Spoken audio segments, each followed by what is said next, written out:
Assalomu alaykum qadrdonlar. Biz sayohat yo'nalishi bo'yicha YouTube'da kanal ochmoqchimiz. Bu kanalni egalari mana shu ikkalasi bo'ladi.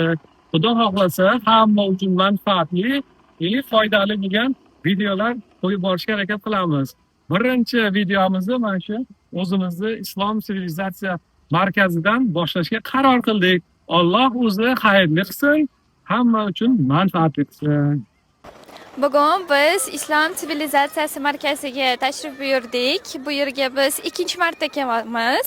Birinchi marta biz hayit ayyomida kelib o'tgan edik. Lekin bugun ham kelib anchagina ko'p ma'lumot yig'ib o'tdik.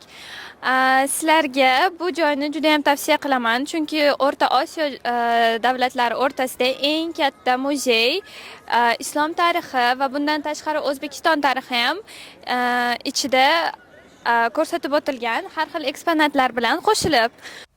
Assalomu alaykum. Bugun siz bilan O'zbekiston tarixining 1000 yillik sahifalari bo'ylab sayohat qilamiz. Toshkent shahrida joylashgan Islom sivilizatsiyasi markazi nafaqat muzey, balki xalqimizning boy merosi, ilm-fani, madaniyati va ma'naviyatini o'zida mujassam etgan noyob maskandir.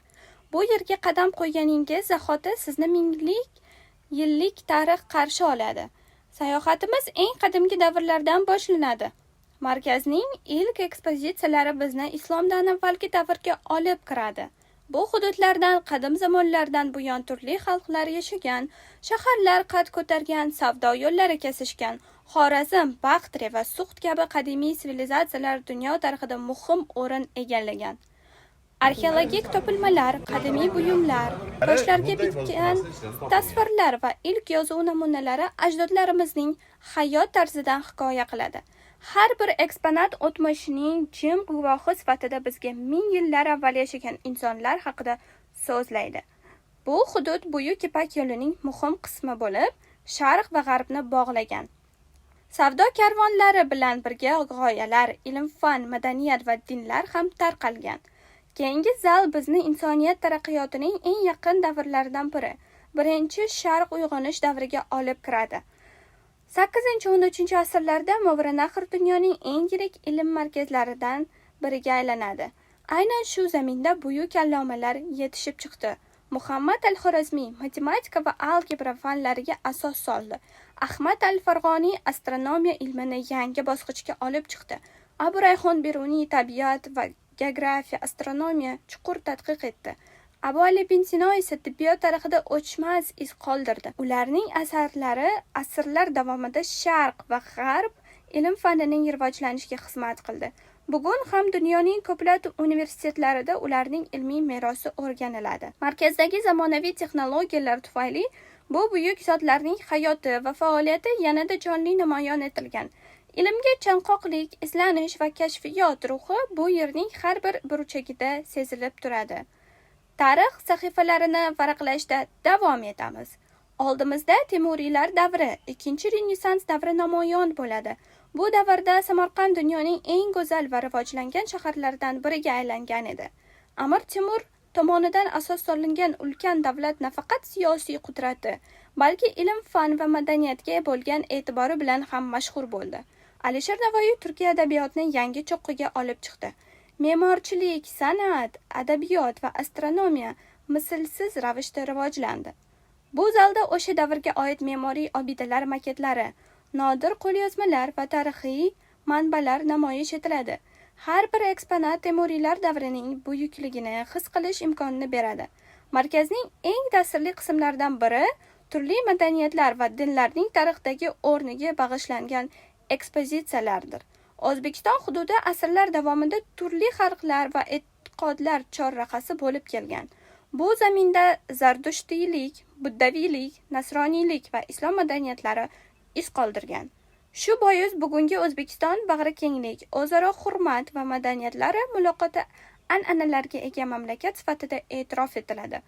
Tarix bizga shuni ko'rsatadiki, taraqqiyot doimo ilm, muloqot va hamjihatlik orqali yuzaga keladi.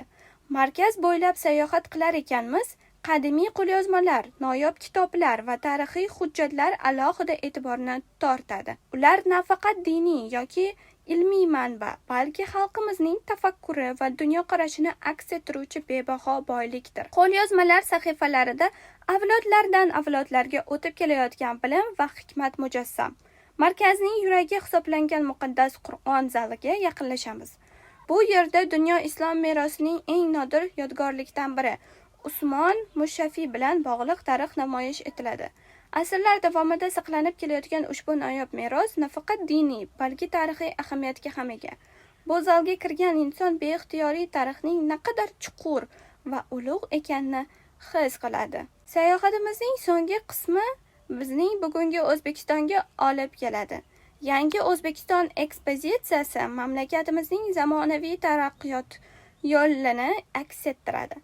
Ta'lim, ilm-fan, madaniyat, xalqaro hamkorlik va innovatsiyalar yo'nalishida amalga oshirilayotgan islohotlar kelajak sari tashlanayotgan dadil qadamlarni namoyon etadi. Bu yerda tarix va zamonaviylik bir-biri bilan uyg'unlashadi. Qadimiy meros zamonaviy texnologiyalar bilan birlashib yangi avlodlarga yetkaziladi. Islom sivilizatsiyasi markazi o'tmishni eslash uchungina emas, balki kelajakni anglash uchun ham xizmat qiladi. Tarix bugunning ildizi va kelajakning poydevoridir.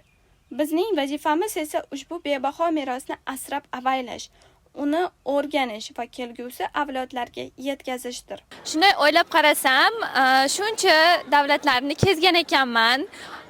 Osiyo davlatlaridan boshlab to Yevropadan naqd Amerikagacha borgan ekanmiz. Lekin o'zimizni O'zbekistonda ham shunaqa chiroyli joylar borligini ko'rib xursand bo'ldim va bu bilan ulashayotganimdan xursandman. Bu yerga kelishinglarni tavsiya qilaman.